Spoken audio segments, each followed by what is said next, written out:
Welcome to our lecture online.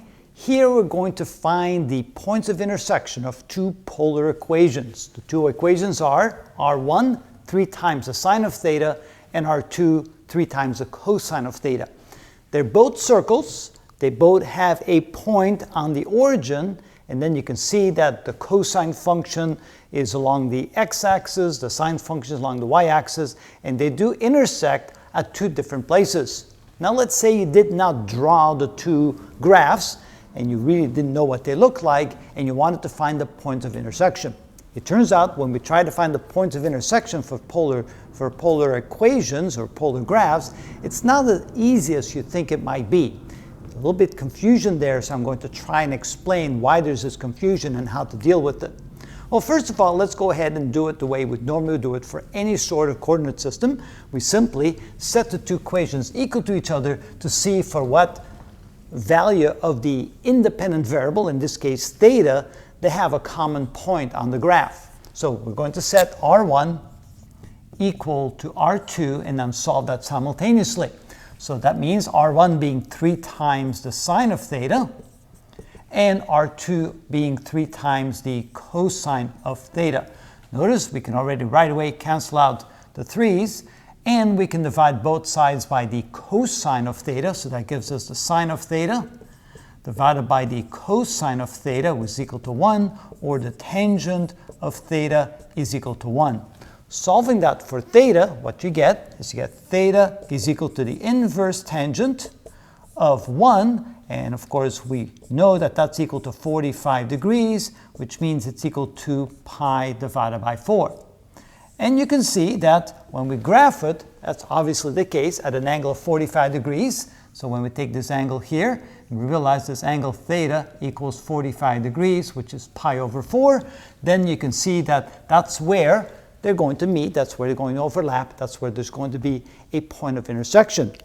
But somehow we missed a point. We can see graphically there's another point of intersection at the origin when r is equal to 0, but we didn't find that using the method of setting the two equations equal to each other.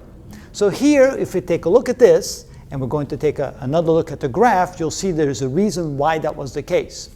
For example, notice that when the angle is 0 degrees, that gives us a point right here on the graph for R2. So this is the point where theta is equal to 0 for R2, but this is the point where theta is equal to 0 for R1. So in other words, when R1 is at the origin, R2 is out here on the x-axis, a distance away from the origin, so they don't occur at the same time.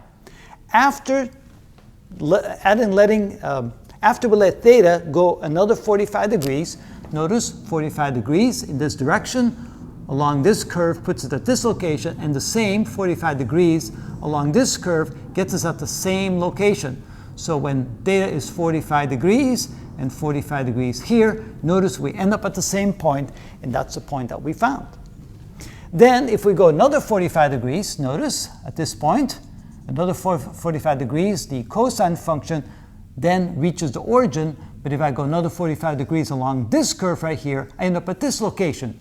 So at the very beginning, when the angle is 0 degrees, the sine function was at the origin, but the cosine function doesn't reach 0 degrees until the angle has reached 90 degrees. Or I should say that the cosine function doesn't reach origin until the angle is 90 degrees.